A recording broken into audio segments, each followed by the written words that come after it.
Hello everyone. So today we'll be seeing the unit 3, which is reporting. So in these are the uh, of unit 3. It is metadata layer, presentation layer, data layer. So we'll see each one of them, okay, in detail.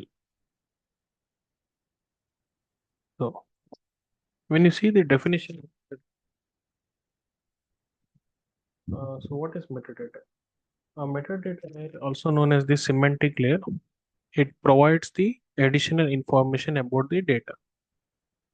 Also, it includes the details about the tables, columns, keys, and relationships in the business intelligence environment. Okay. So, what is the importance behind it? First one is the enhances the data models, where it simplifies the data models for easier understanding by the business users. Second thing is the support analytics. Here, it facilitates both the descriptive as well as the predictive analytics. Third one is it improves the decision making. So how metadata improves the decision making? That is, it helps the managers, that is business intelligence managers and the scientists in making the data driven decisions. Also, these metadata, it optimizes the performance um, by predefined defining relationships, reducing the re- processing time. It also streamlines the data cleaning by standardizing the metadata definitions. Now, for example, the business intelligence tools, that is, in a sales business intelligence tools, the metadata defines the relation between the sales table, product details, and customer information. This way, it helps users quickly generate reports without needing to understand the raw data. Second is the presentation layer. What is a presentation layer? It is the user facing part of the business intelligence. Here, the raw data is presented in the consumable format, such as the dashboards and reports. The features of this presentation layer, that it is designed to be very intuitive for the end users, which ensures, okay, ease of use without requiring about the deep technical knowledge.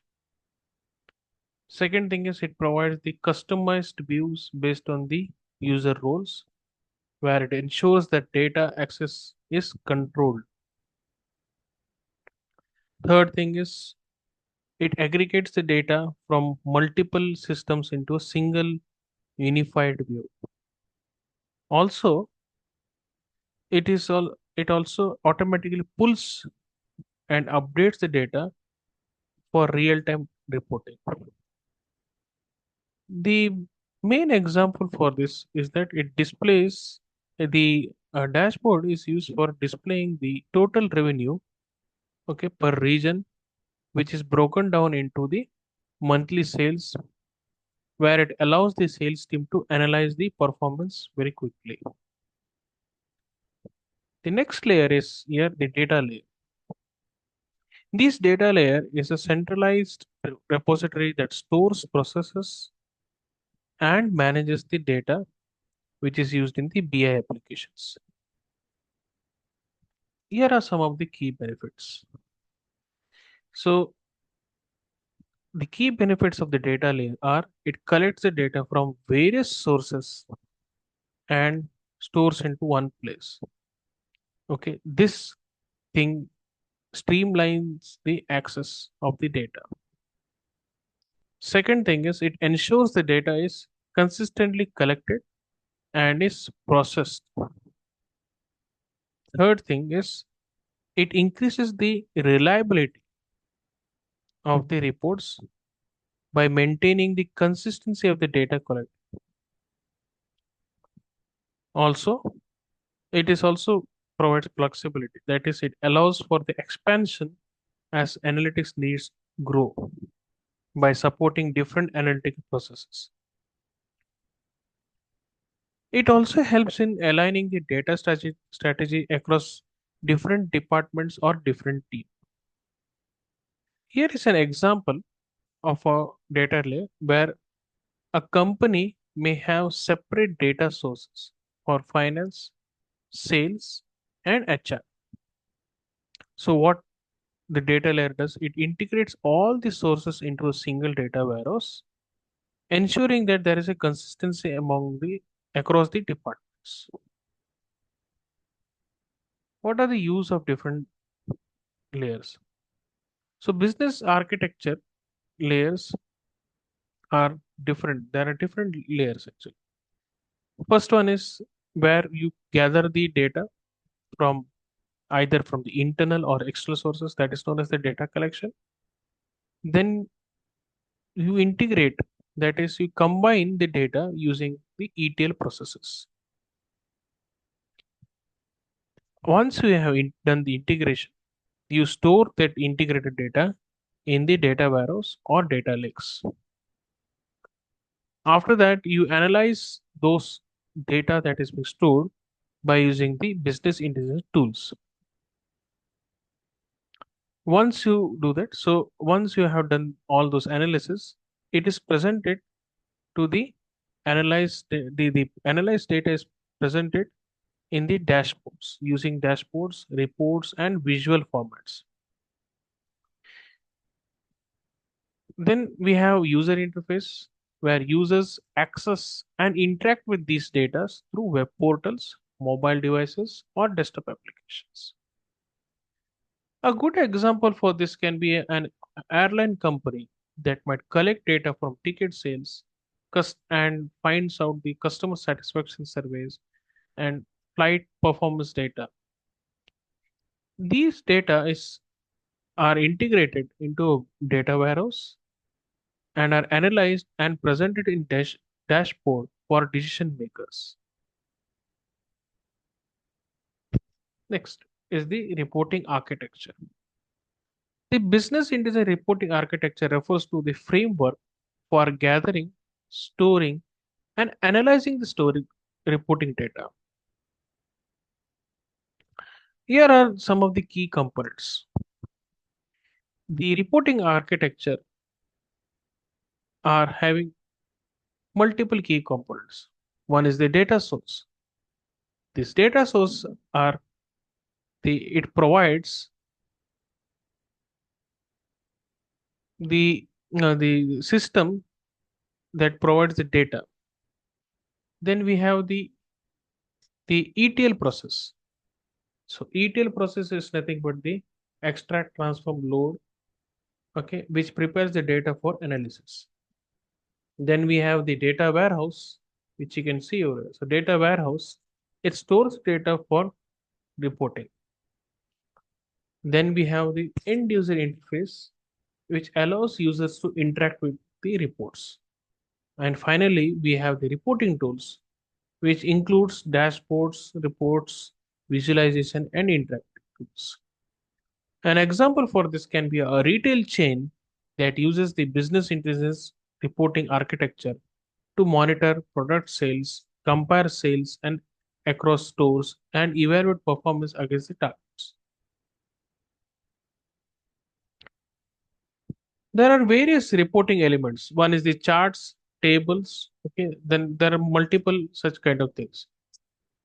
Here are some of the different common reporting elements. One is the line charts. These line charts are ideally used for visualizing the trends over a period of time. Then we have bar charts on column charts. They are used for comparing different categories or different groups. Another type of chart which is very popular is the pie chart, which shows the proportion of a whole. Okay, that is, it shows the percentage breakdown of different categories. That okay, especially it is used like which if there is a company which is doing well, so how it is doing well with the competitive company. Then we have tables. Eh, Here, tables they present the detailed raw data for in-depth analysis. We have heat maps. The heat maps are actually used to visualize data density, which is often used in the geographical or time-based analysis. Okay. Then we have like waterfall charts, okay, which is used for cumulative changes, which helpful for in the financial analysis. We have funnel charts displays the process with stages that it illustrates drop-offs between those different stages. Example would be of using those charts is a company can use line charts to visualize monthly revenue trends, while bar charts can be used to compare sales across regions. Here are some of the other types of elements like histograms, tree maps, stacked bars, Gantt charts. Now coming to the data aggregation.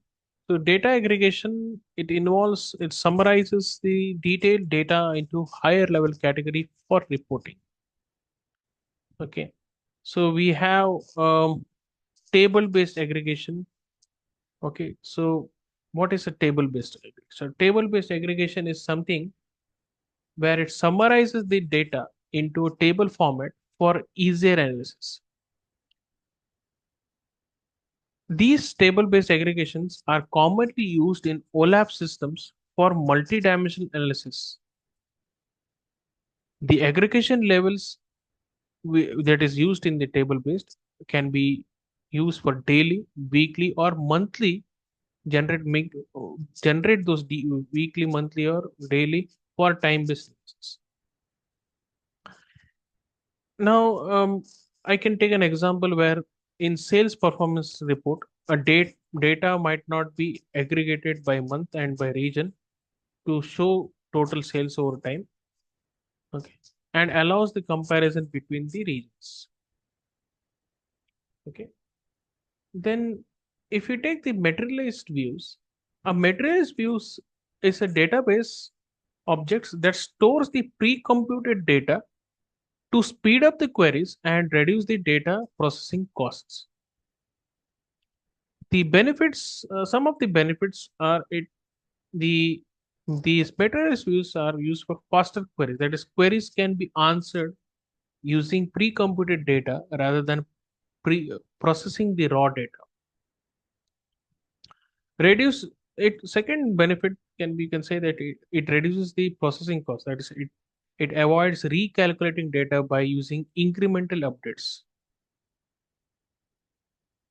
Then we have improved access control where it allows the selective control over data, over what data is visible. Okay, so these are some of the benefits.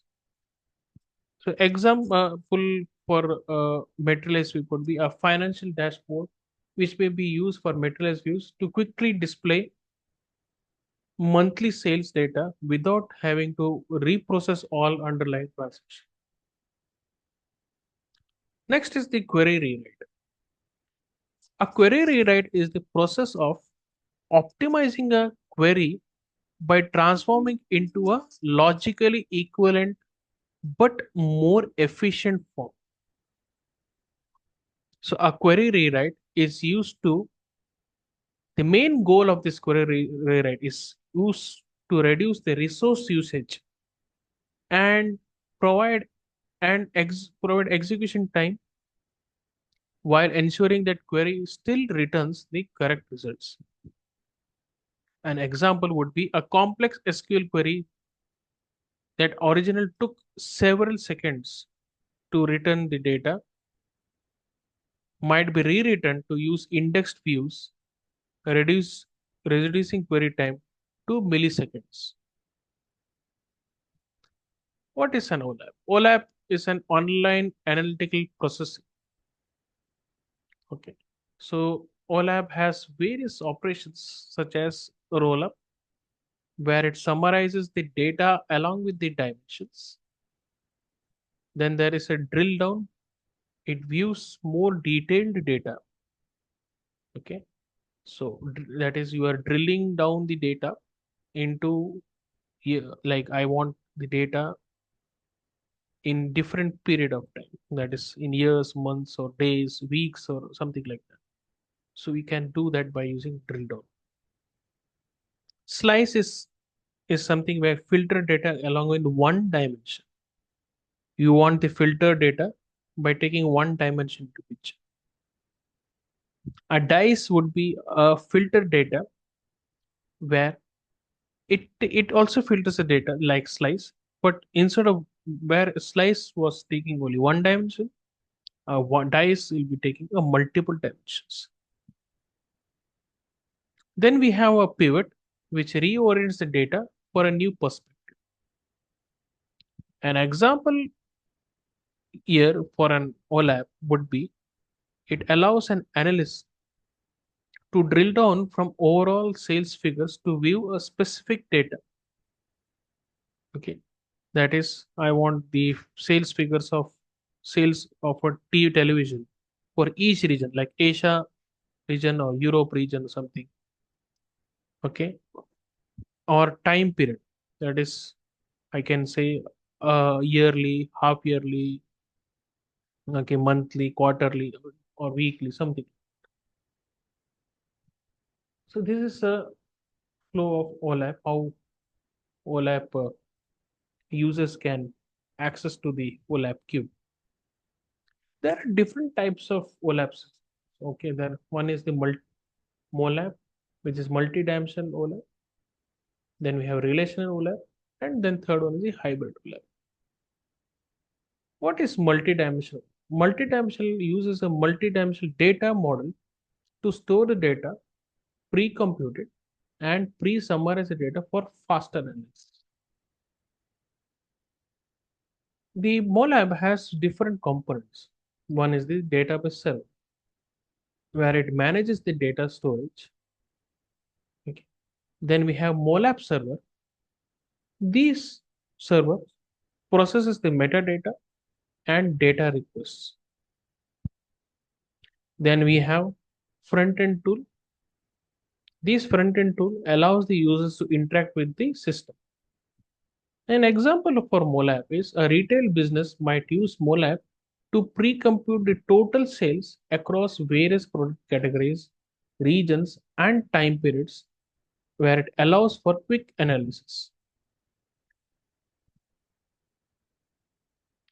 Next, coming to the business intelligence dashboard. A dashboard is a data visualization tool that displays a key metrics and KPIs in a single view. The features for the dashboards are, it provides a real-time, okay, insights. That is, a dashboard connected to a live data provides real-time updates. Users can also be able to drill down into a specific data for further analysis. A dashboard can be a tailored are tailored to need for of a specific users for department. An example for this is, a marketing team might have a dashboard showing campaign performance, website traffic, and social media engagement in real time. Okay. So here are some of the components, that is a business dashboards. Okay, it connects with data source, with a data visualization, data tables, drill down capabilities, data filters, text boxes, and tooltips. These are the components. This is how the dashboard looks like, where you have multiple analysis which is being which can be seen in the dashboard. The benefits of using the dashboards is that it provides a better way of analyzing the things. Okay, it and also different stakeholders or the different peoples who are using the business and these applications can also use this dashboard for better understanding of the sales figure, etc. It also provides multiple data visualization for better understanding of the data. A dashboard with a cluttered design can be very hard to design. It can be very hard to use for the analysts.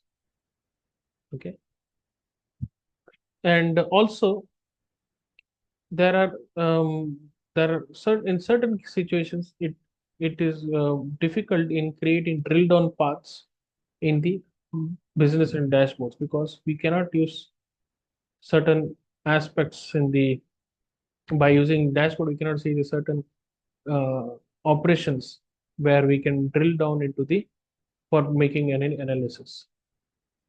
There are also possibilities of misrepresentation of the data in the dashboard, where it leaves out multiple relevant information, which leads to inaccuracy of the analytics. Next, coming to the ad hoc reporting, where the it allows the users to generate reports on demand without predefined parameters. The benefits of ad hoc reporting is that it provides flexibility to address specific time sensitive questions. It also reduces the reliance on IT by allowing non-technical users to generate the reports. The real-time insights that enables the for the quicker decision making. Some of the here example for ad hoc reporting can be a sales manager might generate ad hoc report to see the sales figure for a specific product over a period of time, like you can say for last week or last month or something like that.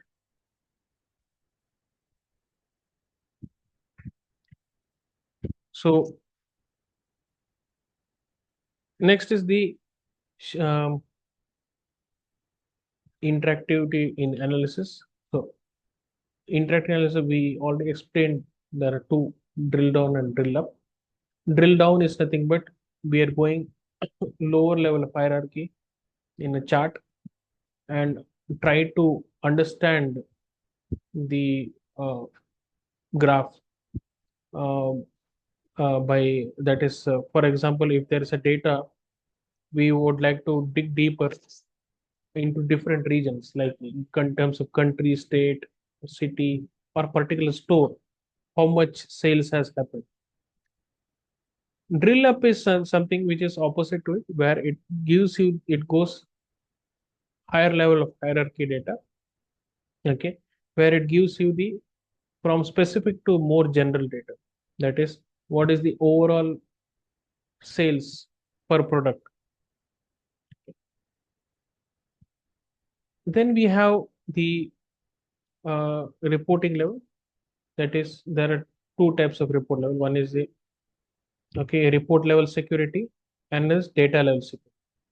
A report level security, it controls the entire reports or dashboards. This ensures that only authorized users or groups can view the report. An example here can be a sales manager can see all the sales that has happened in the region, whereas a sales representative can see only a specific sales with respect to his targets. Okay. Then there is data level security. A data level security can be of two types. One is the row level and another one is the column level security. A row level security uh, restricts to data based on a user roles or attributes. Okay, that is, for example, a sales representative should only see data for that assigned region. Okay, while a regional manager can view data for all the regions. Whereas in the column level security, it restricts a certain to access to certain columns to in a data set.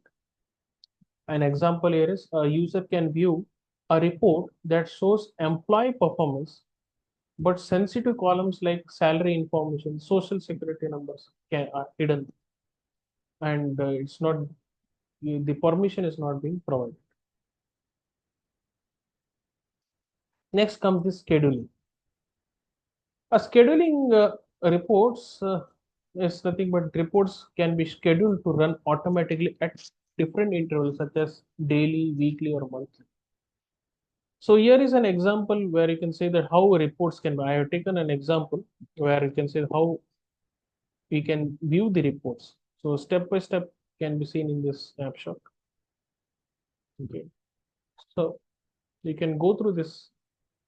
I can see the how step by step uh, can be seen how we can generate the report. That is whether it is a daily, weekly, monthly, or something. So what is the benefit of this? The benefit of this dashboard of this scheduling report is it ensures that consistent reporting and analysis are being done. It also reduces the manual effort involved in the generating report. This kind of reporting is used in a finance team by a finance team, which could schedule a monthly profit or monthly loss to be automatically generated and emailed to a executive. So if there is anything, if whether it is a monthly profit or monthly loss, so that report is being generated automatically generated and is emailed to the uh, executives in the department. Next is the automated so dashboard design using reporting tools. So we have seen this how a dashboard can be designed. Okay, so we can just go through these steps. So dashboard is something which is being used for making effective data. Okay, for making effective data back decisions that drive the organized towards reaching the goal.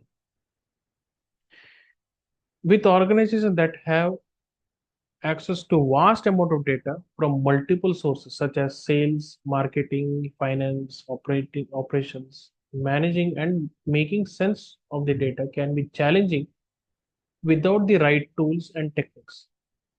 That is the reason why business intelligence dashboards play an important role. These business intelligence dashboards is a visualizing representations of key business metrics in one place, and it helps you track, okay, and analyze and make informed decisions. The dashboards will contain multiple visualizations such as charts, graphs, maps, widgets, okay, which is used to present the data, okay, that is easily understandable and also can be interpreted easily. Now, by collating all the relevant metrics in one place, businesses can be monitored. Its business health can be checked. Okay, trends and patterns can be checked. What are the anomalies can be spotted, and also it can extract the meaningful insights so that a better decision making can be done. So why do you need a dashboard? Of course, a dashboard is something like if you take in a cars or vehicles, it provides key information about the vehicles. You know, a dashboard in a car is something where you have all the informations you can just see, you can just check in that. Okay. So purpose of that is to see what is the fuel level, what is the speed, what is the engine, temperature. So all these things, all these matrices information can be kept given. So purpose of dashboard is to keep the driver informed and in control, thereby ensuring the safe and efficient journey. Same way, a business intelligence dashboards will provide the performance of key metrics about the business, such as sales, marketing, finance, operations, presented in a visual and intuitive format. With the business and dashboards, the executives and all the decision makers who are involved, okay, can gain the valuable insights and make informed decisions. So with the help of these dashboards, organizations can understand what is going on in the organization, and also they can set the goals accordingly. So if you compare business dashboards versus the report, dashboards provide complete holistic picture, okay, with KPIs offering a quick overview and detailed reports that provide a broader view. Whereas reports are purpose for detailed presentation of insight more often for serving real-time needs. These dashboards are used by top level executives and also by the mid level managers to monitor outcomes and performance over any given period of time. Whereas the reports are used by the managers at operation level to track their projects and teams on the daily basis. The benefits of using dashboards are all the relevant metrics are in one place. You can get the real time insights by using dashboard. It also uncovers the trends and predicts problems at the earliest. You can get the democratized data here. It means that dashboards democratize data for users across the organizations. That is, non-technical users can have access to the data, explore and interpret the data independently and efficiently with business dashboards. You can be able to make better decisions by using the dashboards. Some of the examples of dashboards are sales dashboard, marketing, finance, human resource, help desk. You can see these snapshots in the PPT. So this is a sales dashboard. Okay, where you use a funnel diagram. You can see how sales and by using this sales team can get the real time insights into a sales performance. Also can understand the customer behavior. Okay. Next is the marketing dashboards. This for marketing professionals. Okay. Um, where the it can provide a comprehensive view of marketing campaigns, how the and also about the website analytics, customer engagement metrics, etc. This is a finance dashboard. A finance dashboard is being used for finance to for finance industry, empower finance professions. So with finance analytics, teams can gain insights into what is the financial health, identify what is the cost saving solutions, monitor budget adherence, etc. Next is the human resource dashboards, which is used to optimize various HR processes. The HR teams can monitor the performance of the employee, or you can say it can employ data, identify talent management opportunities, track employment engagement. Okay, so this is dashboard with respect to that. And then we have a help desk dashboard, which is used to prioritize tickets, manage tickets. So if there is any problems that are not being resolved by the team, so that will be highlighted and has to be resolved. Okay. So how to create? So we have already explained about that. Next is the automated reports from the dashboard. Dashboards can be set to automatically generate reports based on the real time. So here are the steps that you need to select a reporting tool, then design the dashboard with an appropriate KPIs and visualization, then automate the data collection, then define the report KPIs and establish access controls, and finally communicate the purpose and schedule. Here an example can be Power BI dashboard, okay, which is used for as an automated report tool. Some of the other um, automated reporting dashboards are this role stack, okay. So along with Microsoft Power BI, so these are the other automated reporting. tools. That's it from me. Thank you, everyone.